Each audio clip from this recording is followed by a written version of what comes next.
Morning, everyone. My name's Daniel, and this is Damaris. And we were a little bit, it hit us hard this morning because we realized how God is just involved in everything, even the little details of life. Our presentation talks a lot about seasons, and just hearing the scripture for today and singing some of the songs, it's amazing how these things get planned. So we were really amazed and encouraged by the worship time together so far. So, yeah, I thought we would get started, and I'm sure most of you know quite a bit about MAF already because the Wilms have been involved in this church for many years. But for those who maybe don't know as much, we thought we would give a brief introduction of what MAF does and what we do, and then we'll share a little bit more personally about the last 4 years for us. We've got some interesting technology here. We'll see if it works. So, yeah, this is a picture of a flight that I did about a month before we left Kenya to come this way. And it's in South Sudan, and it's in the northern part of South Sudan. And every few months I go up to South Sudan and help out with the flying. And I was there for a week, and they asked me to fly with one of the new pilots.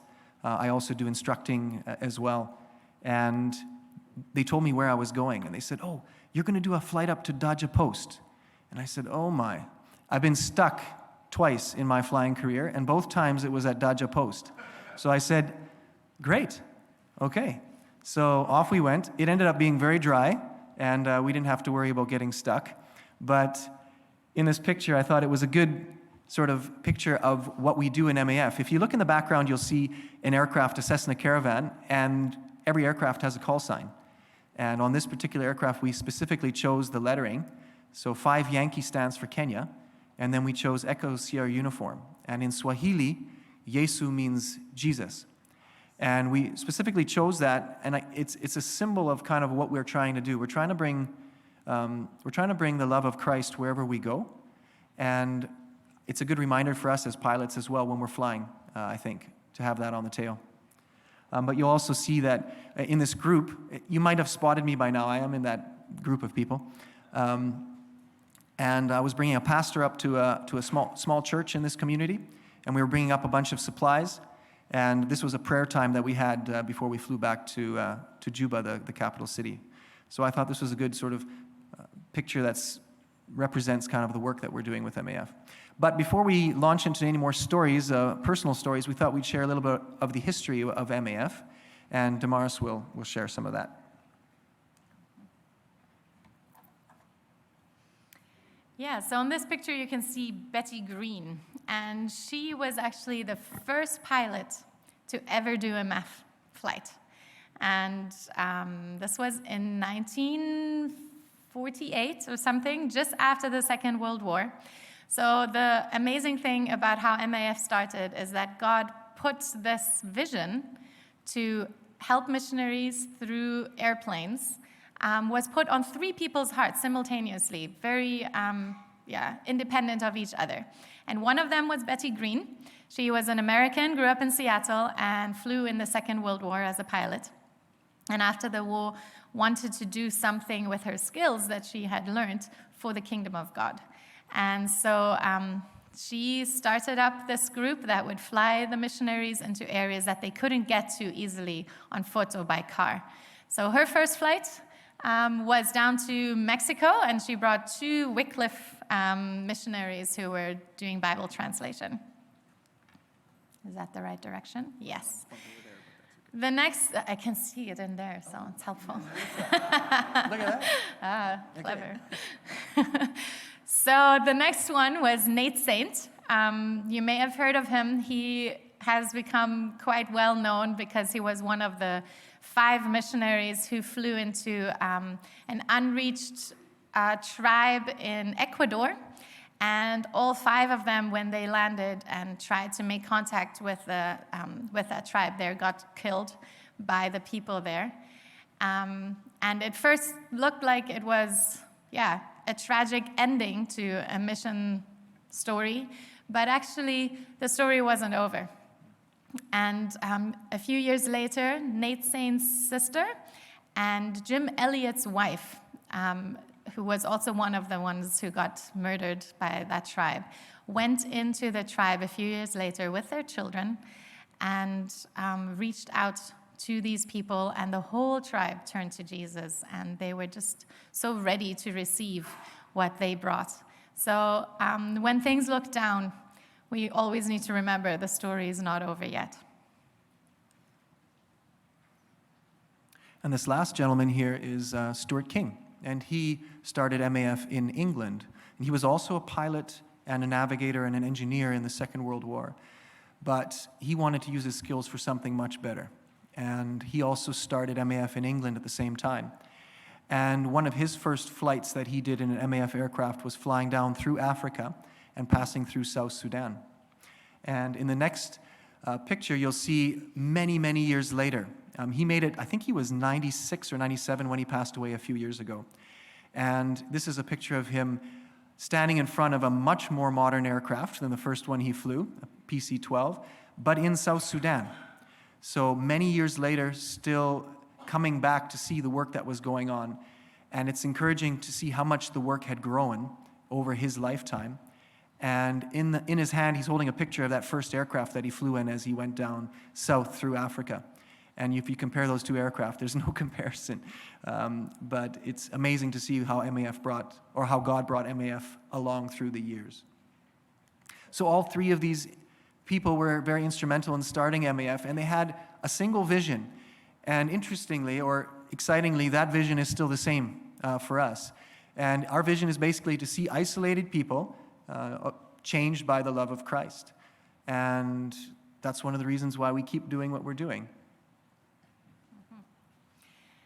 So our mission is to serve together, which is a very important point, that we're not going out by ourselves, but to serve together with others, to bring help, hope, and healing through aviation. So the planes are just a tool to bring these things to people who are in very isolated areas. So you can see where MAF serves around the world. We have over 30 countries in which MAF serves. And as you can see, they're mainly in parts of the world where there's either jungles or deserts or just very hard areas and regions to reach on foot or by car. So we fly into those. We have a fleet of over 130 airplanes worldwide. So actually, MAF is the biggest private fleet of aircraft. And an interesting statistic, that comes later, that statistic. Yeah, maybe I skipped it. Is that actually every 4 minutes, a MAF plane starts or lands around the world. So I thought that was very interesting. Our mission is to do it together because we want to be effective, and the way we do that is that MAF doesn't have their own projects in these different countries, but that we serve those that already do things there that have the same vision as us. So to reach the people with the love of Christ and to bring practical and spiritual healing to the people. So we work together with over 1,500 organizations. Some of them are listed here that you might know. Some of them do medical work, others do evangelism work, others do developmental work, that they build hospitals or churches or schools. And we also support the local pastors and other aid workers around. So that way we're trying to be effective and help them in their ministries. Here was the wrong way around. Every 4 minutes. We are serving with MAF in Kenya. Kenya is right under the Horn of Africa. Does it go backwards? It does. Yeah? Yeah. There we go. There, you can see it.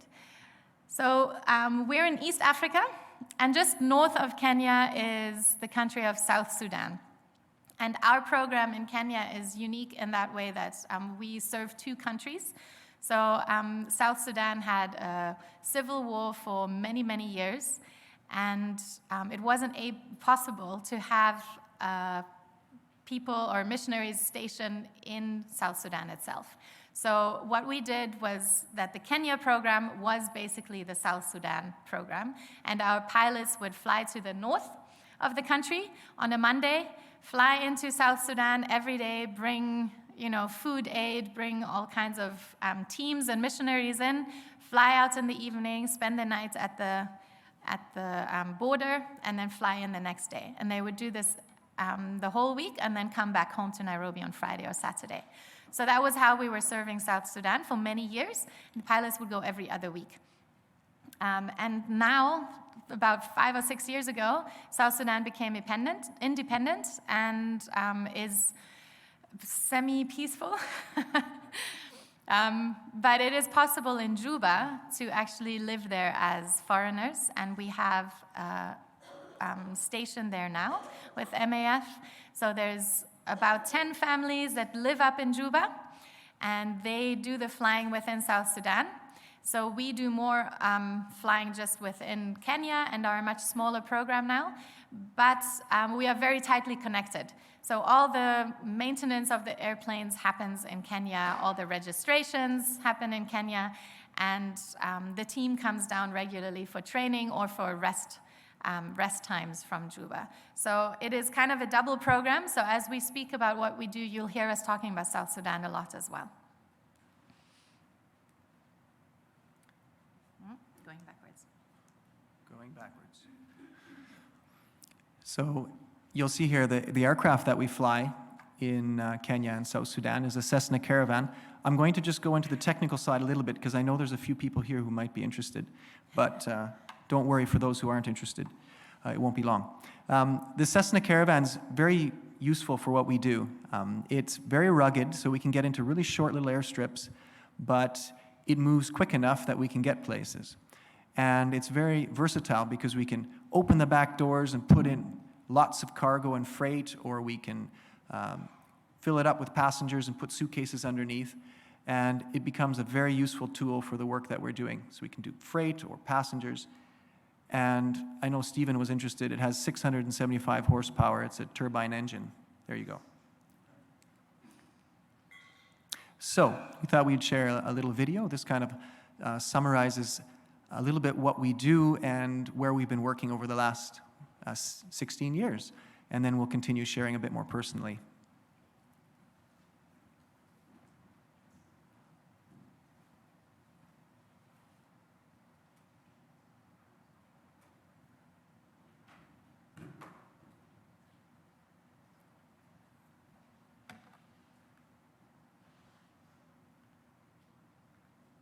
I think the volume's down. Hang on a second.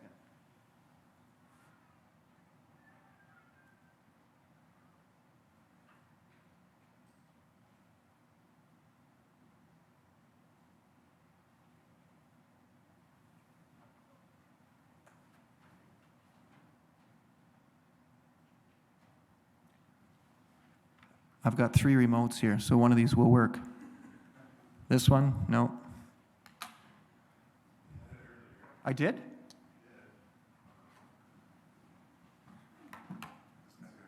That one?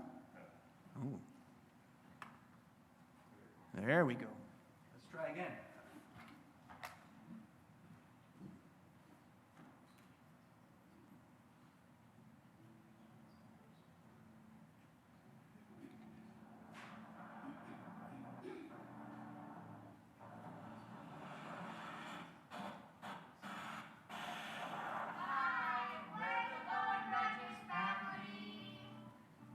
My name's Daniel, and I work as a pilot with MAF in Kenya. I actually grew up in East Africa, and already as a kid I was fascinated by MAF aircraft. Cessna 206 used to land at a small airstrip where we used to live in Tanzania. It's hard to, but I've now been flying 10 years with MAF in Kenya. I think because it's embedded in the PowerPoint, it's glitchy, so I'll just play the video straight, then it'll be smooth.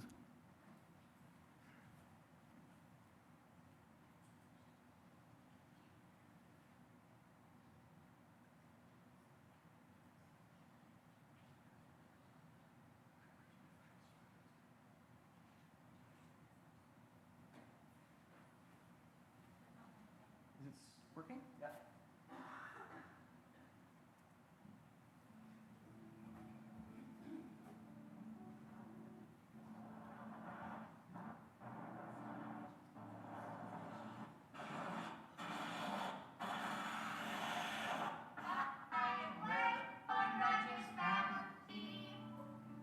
My name's Daniel, and I work as a pilot with MAF in Kenya.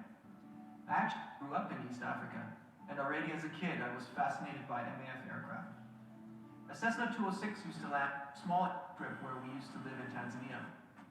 Imagine, but I've now been flying 60 years with MAF in Kenya and South Sudan, and I feel blessed to be a part of the kingdom building work that's going on here.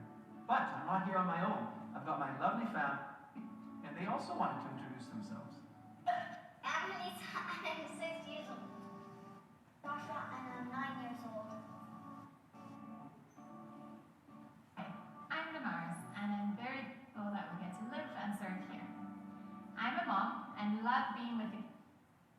I also have some great Kenyan friends here. Enjoy being a mentor to some. My big passion is singing and doing worship, and I'm grateful that I get to lead the team at our church here in Nairobi. MAF stands for Mission Aviation Fellowship. Our vision, the isolated people changed by the love of Christ. We are here to serve the isolated people groups by transporting supplies and people to the. We support organizations that working in the same areas. We fly local pastors to conferences, bring missionaries to and from their homes, transport people from small villages to the city. We are an important bridge into South Sudan, where a lot of NGOs and mission organizations are served. I love my job. My role provides a mix of flying and spending some in the office. Since August last year, I've taken on the nation's role, and I have the opportunity to lead a wonderful team of staff in Kenya and in South Sudan, working hard to make our operations safer and more efficient. Sorry, guys.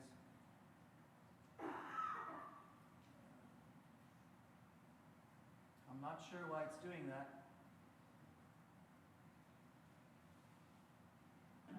And I get to play a role in the vision casting for the future of MAF in this region. I love getting the chance to chat with our partners, to see what they're doing, what their needs are, and how we can support them better. Kenya is known for tropical beaches, fascinating wildlife, colorful markets with tropical fruits, and the hub of East Africa, Nairobi. But other parts of Kenya are forgotten. As you leave Nairobi and cross the equator, the landscape becomes dry and harsh, with remote villages scattered across the semi-desert. It's hard to imagine what life is like for these people. But they are not completely forgotten. There are organizations that MAF supports who reach out to these isolated people. One of these partners is Eddie. He's a third-generation missionary kid who has been living in northern Kenya most of his life. Together with his Kenyan co-workers, he has set up a mission station in Turkana, which serves the community in a very holistic way. They have a clinic, multiple water projects, they provide food aid to famine areas, and are setting up a home for widows and their children. They've also set up a local radio station that broadcasts to the surrounding area in the local language, sharing about the love of Jesus. The Kenyan pastors and the team ride motorcycles to remote villages where often people have never heard about Jesus. These isolated people live in a hard world, where not only the climate is harsh, but where spiritual warfare is a daily battle. People live in fear of the ancestors and spirits, and they long for freedom. The message of Jesus brings them hope and a new identity and joy in Christ. To reach Turkana by road, if you can call it a road, takes 3 days, and in the rainy season, you'll never make it. But with our aircraft, we can reach Turkana in 2.5 hours and bring Eddie's team building materials, medical supplies, and teams who come to help out. Another one of our partners is Missions of Hope International, or MOHI. Mary, a young Kenyan lady, saw the hopelessness of the young children in a slum in Nairobi. She wanted to give them an education and better future, and so she started a school. When she started, she had almost no money and very little support. But she trusted God, had a vision, out to work. Later on, when Mary visited a community in northern Kenya, she realized that these kids have even less chance for an education, and she started schools in these remote communities. Amazingly, there are now 22,000 children in over 30 Mohi schools in Kenya. Many of these schools are so remote that it's almost impossible to reach them by road. So we often fly teams and teachers to support her schools. Mary always says how much she loves MAF and how important our flights are to her ministry. While Daniel is out flying, I have several things that keep me busy. My main role is taking care of the kids, which I love, and I'm grateful that I have so much time for them while they're still young. I also help with the Maf guest house, and I support all the new Maf wives that arrive in this program. Every Friday, we ladies meet for sharing and prayer, which brings a real closeness in the team. I've also built up some deep friendships with a number of young Kenyan ladies. We meet regularly, and I try to encourage them in their walk with Jesus. The thing that brings me a lot of joy is leading the worship team in our church and passing on my passion for worship through music. Daniel is also on the team, and it's a real gift and very fun to be serving there together. We live on a compound together with other MAF families, which was a real blessing during COVID season. The children always have kids around to play, and we can support each other well as a team. We go to an American school. My best friend is from Japan, and I love playing soccer. I like to my lake. I like to with my friends, and they come from lots of countries. And where do you guys come from? We come from Germany, Canada, and Kenya. MAF plays an important role in reaching the isolated people in Kenya. Our flights bring life and hope to many, physically and spiritually. MAF's ministry is made possible through the help of individuals like you. Your prayers and financial support make a difference. We are still looking for more people for our team. Will you join us? Let's build God's kingdom together. Bye!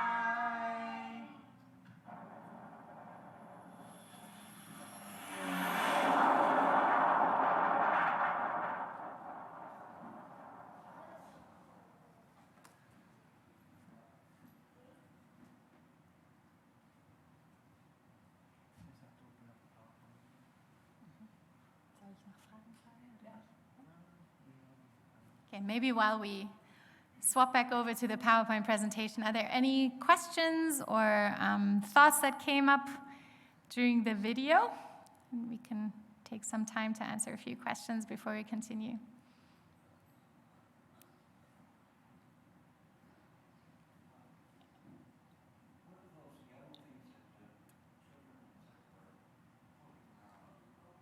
The yellow things the kids are rolling in the video are to transport water. Yeah, they're jerry cans, and that's how they pull the water to their homes. Yeah. Mm-hmm.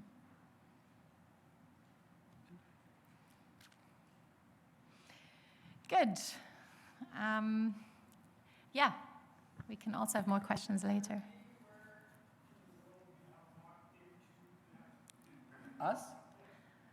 Us or MAF? There's many places we haven't been to. Oh, yeah. Yeah. Still many open places. As you mean personally, as a family? Yeah, as a family. Yeah, the eastern side, like Papua New Guinea and all those areas. I've never been there. I'd love to go, and I've never been to South America either. So, yeah, it's a big world. Good. We'll have more time for questions later if you think of some. But we'll just continue a bit with sharing about the last 4 years. We were thinking about the presentation at home and just wondering how we can put together the last years, and realized if we look back, we've been in Kenya for 16 years, or Daniel has. I joined him 2 years later. And we are sent out in 4-year terms by MAF. So that means that we've done 4 of these 4-year terms. And we thought it's almost like the seasons that you get to enjoy here more than we do in Kenya, because we don't really have spring and fall and summer and winter. But we do have a tree on our compound that blooms in a beautiful, bright pink. So once a year for about 2 months, we have this very pink tree on our compound. And then all the blossoms fall and you have the pink carpets on the ground, and the tree looks very dry and empty and almost dead until the next season comes and it blooms, or it grows green leaves, and then it starts blooming again. And I personally love that tree, and I look at it a lot, and I find God speaking to me through that tree often, just reminding me of our seasons of life, that we all go through seasons that sometimes are very pretty and we're blooming and there's lots to look at, and sometimes there's seasons that are really dry and empty, and we feel a bit dead on the inside. But to just see how God just keeps moving with that cycle, and those seasons also come to an end, and a new season of beauty is allowed to come out. And so we looked at our 16 years with MAF and put them in a bit of some seasons. So in our terms, the 4 terms that we've had, we called the first term newly married. Daniel went out as a single, as a bachelor. We had just gotten engaged when he went to Kenya. And I finished my degree in Germany. For those of you who don't know, I'm originally German. My parents are German, but I also grew up in East Africa because they have been missionaries for many years already. So 2 years later, we went back together as a newly married couple, and everything was exciting and new. And at the end of that 4-year term, our oldest daughter, Samara, was born. And she was born with a lot of difficulties and handicaps, and so the second term we called a difficult start to parenthood. We spent those 4 years traveling a lot between Germany and Kenya and getting a lot of surgeries done and checkups for Samara, and just focusing a lot on her and how to be good parents to her. Then the third term became a lot more stable, and we called it a growing family. Joshua and Aliza were born, and Samara was a lot more stable, and we had routine and could focus more on the work again in that time. And at the end of the third term, Samara got very sick and had an infection on the heart, and after some weeks of fever, she passed away in March of 2018. And so our next term started a lot with the process of grieving.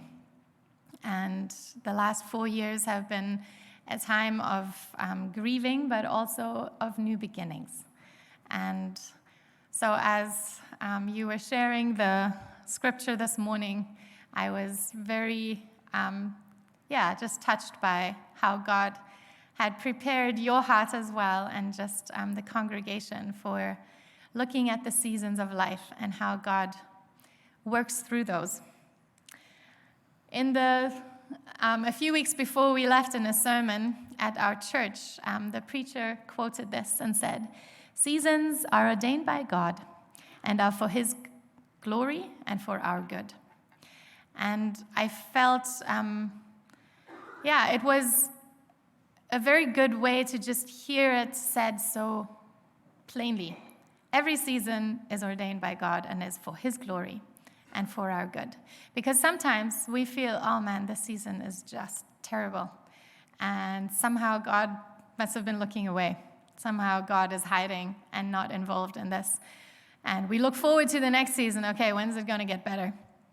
But to remember that, no, actually every season, even the hard ones, even the valleys, God will use to glorify Himself and to do something good inside of us. So we have learned a lot in the last 4 years to look for where God is and what God is doing in these seasons, in every season of our life. And we were thinking about, examples in the Bible, and thought of Joseph, who was the favorite son of his dad, who was treated especially well. Then he got sold by his brothers, almost killed. He was in slavery. Then he worked his way up and had a good position, and suddenly he gets kicked into prison and stays there for years on end. And later, God lifts him up again, and he becomes the right hand of the Pharaoh. So he had incredibly different seasons in his life. And in all of them, or I'm sure in some of them, he asked, God, where are you and what are you doing? And he didn't understand what was going on. But it's interesting to read that it says again and again in the Bible, but the Lord was with him. Even in the prison, the Lord was with him. Even when he was in the cistern waiting to die, the Lord was with him. And we have seen that in our lives, and we have seen how he uses the valleys for his glory. And so we just want to share a little bit about, the last 4 years.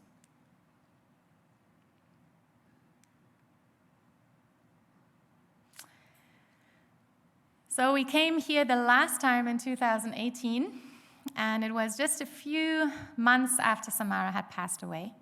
And I remember very well coming to Hague and sitting up here, and I think we had a bit of an interview conversation just about how we were doing and praying together. And a few people said some very meaningful things to me on that Sunday morning that I wrote in my journal.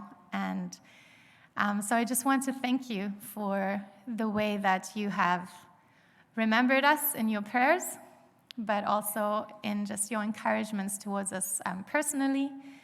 And just to let you know that it's really valuable for us to come here and to know that we are part of your church, and we are part of your support group.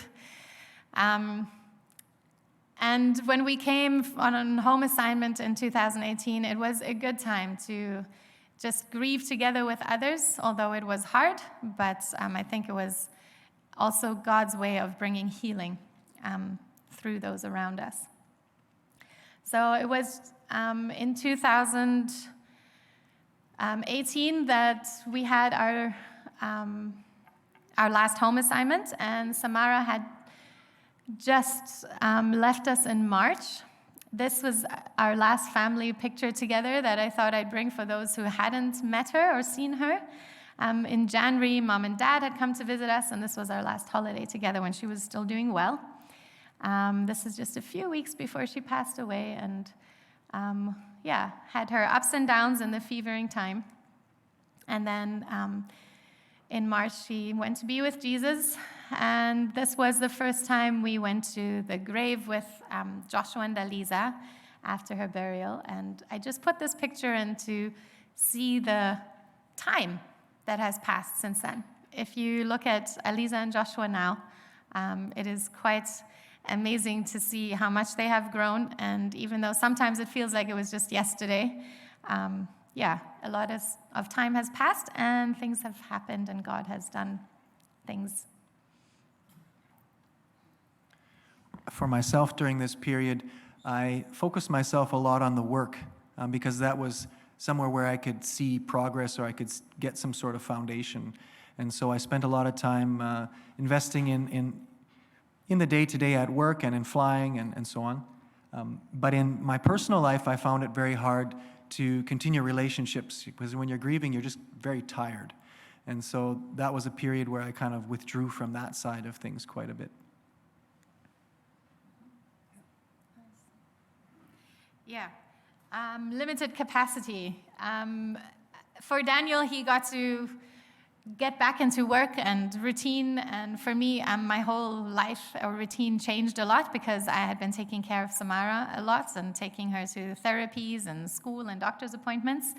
So I had lots of spare time on my hands suddenly, but no energy to really do anything. And I took a lot of time to just consciously grieve and mourn. I felt God put that on my heart to just really ask him for a fruitful time of healing. And one way that I did that was to spend time with a lot of people who knew Samara well. these three ladies were all at some point of Samara's life nannies of Samara. They're young Kenyan ladies who came and helped us with just taking care of her and were a huge blessing to our family. So on that day, we went to the grave together, and I just was able to thank them for their ministry to us.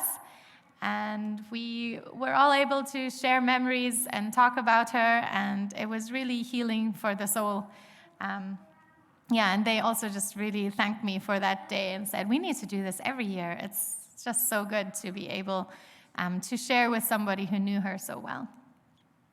Another thing I tried to do was keep a few routines that we had while Samara was with us.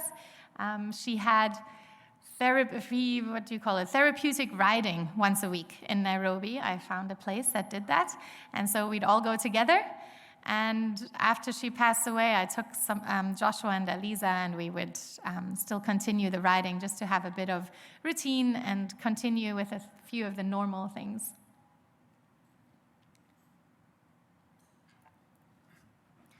So another part of the change or the grieving was leaving the compound that we had been living on for many years. So MAF bought it in the 50s, and so there were many families that lived in these different houses and in the house that we were living in as well. And to leave that place, MAF sold that property and bought a different one, was quite sad for us, also losing a lot of the memories that we had of Samara, her first swing and all those kind of things.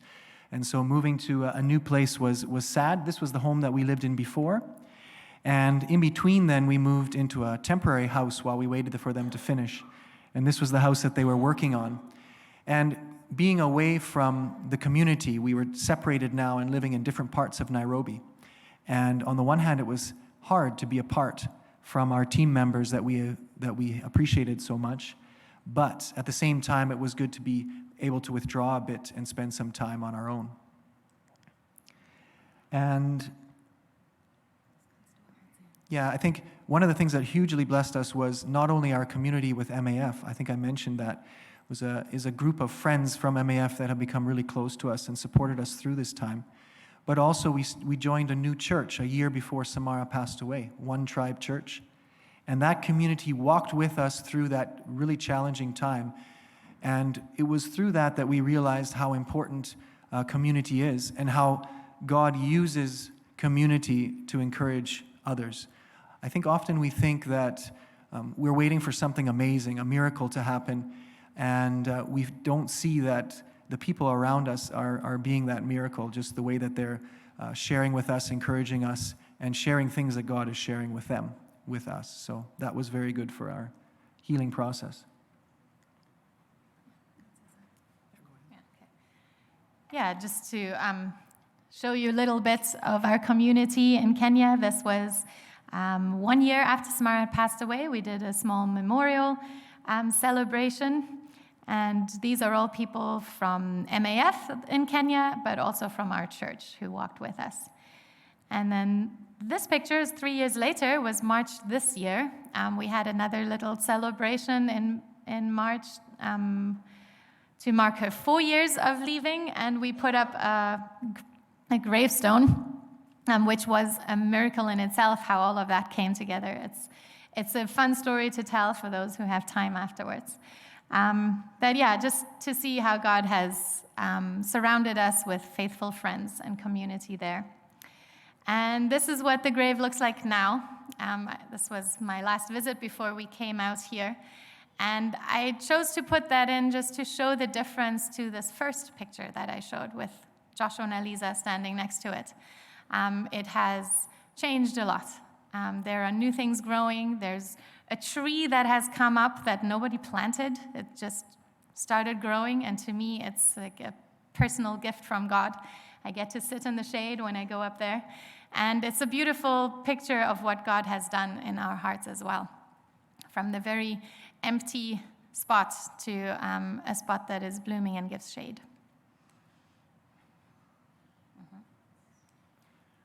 So moving to a new compound, although it was a challenge, was also actually a huge blessing as well. It was a lovely green space that we moved to, and they kept a lot of the trees, and the children loved to play there. You can see here how they're having a good time.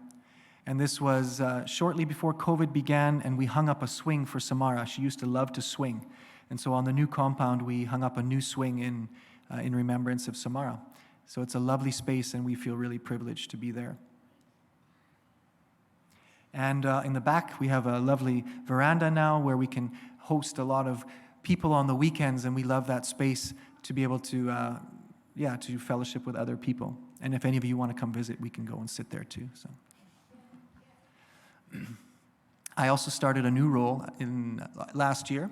I became the head of operations, and it was a big challenge to transition into that role, but for me it's been encouraging. I get to use lots of different skill sets now. I'm not only doing the flying, but I also have a role dealing with the management side of things and HR. Sometimes there's conflicts that have to be resolved, and I just enjoy being able to use different skills, and at the same time I still get to go flying, and it's lovely to be able to say to people, sorry, I'm not in the office today, I'm out flying, and I'll have to deal with that email another time. So I still love flying as well. And recently I was doing some instruction with one of our new pilots, and it dawned on me that I am no longer the young pilot. I am now the experienced pilot. And I don't know when that transition happened, but they're all a lot younger than I am, and they ask me lots of questions, and they expect me to know all the answers. And I realized, oh, I'm the old guy now.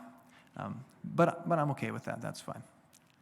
But I still love the contact that I have with our partners. I get to go flying and get to meet people that I see regularly and just see how they're doing, how the work is going, and encourage them. And yeah, that makes my day. So I love that side of things as well.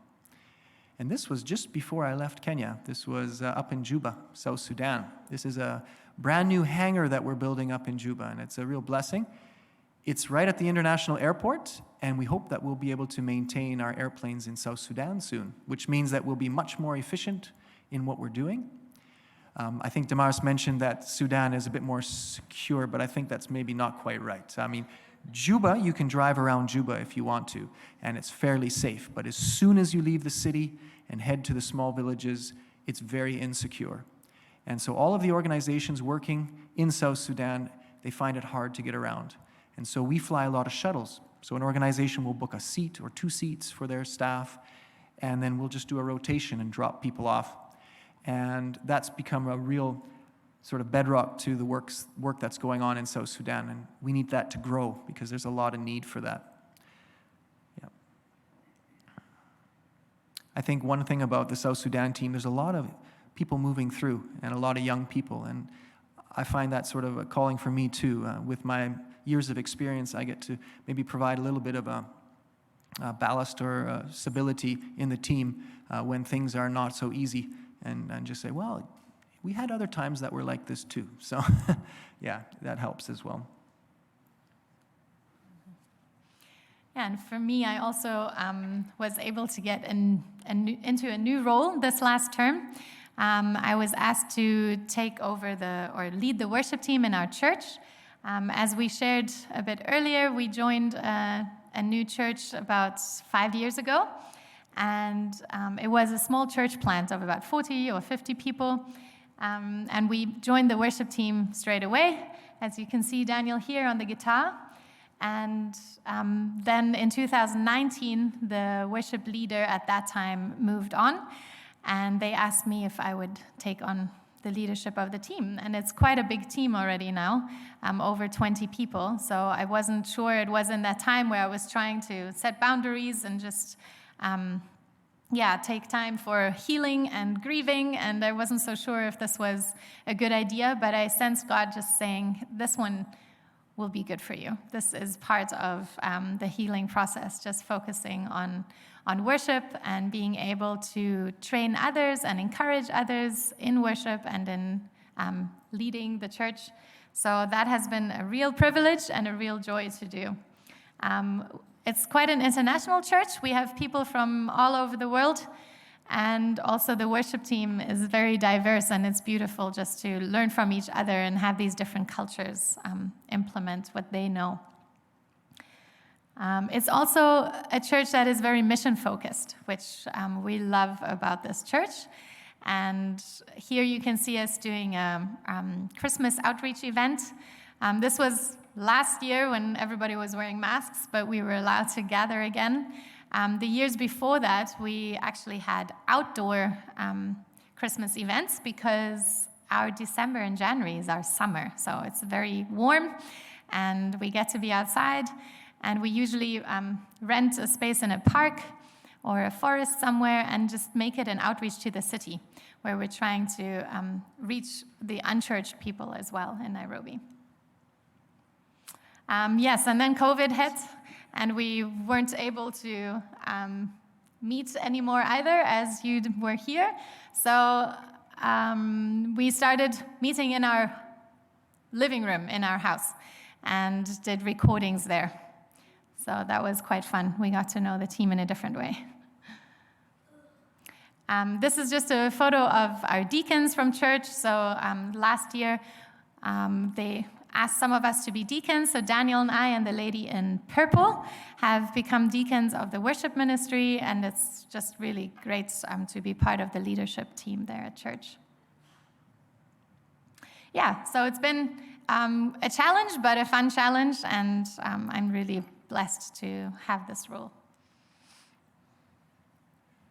Some people ask me, okay, you've been doing this for 16 years, why are you still out there? And I think the main reason that I would say is that we can still see how Jesus is changing lives through the work that MAF is doing, but now also sort of the work that we're doing now with One Tribe Church. You combine the two, and it's exciting to see what God is doing. So we're blessed to be there. I think one of the big things that I've noticed in the last few years is personal conversations, just being able to get to know young men. I do some mentoring with some young men on a regular basis. Here are two of them. Life's tough, and it's a bit challenging when you're young trying to figure out how things work, and they really appreciate a bit of support, and I enjoy doing that as well.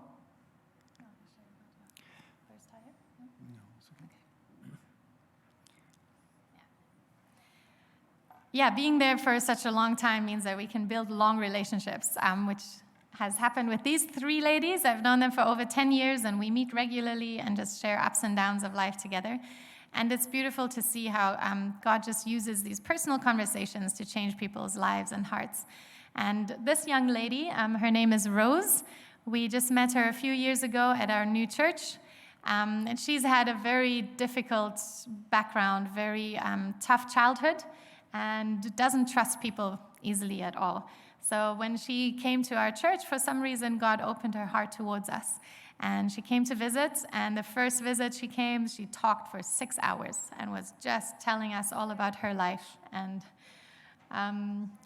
everything that she's experienced. And we've built up a very strong relationship and friendship over the years. And she asked us to baptize her, which was a real highlight for us. And we can see how God is really, changing her heart.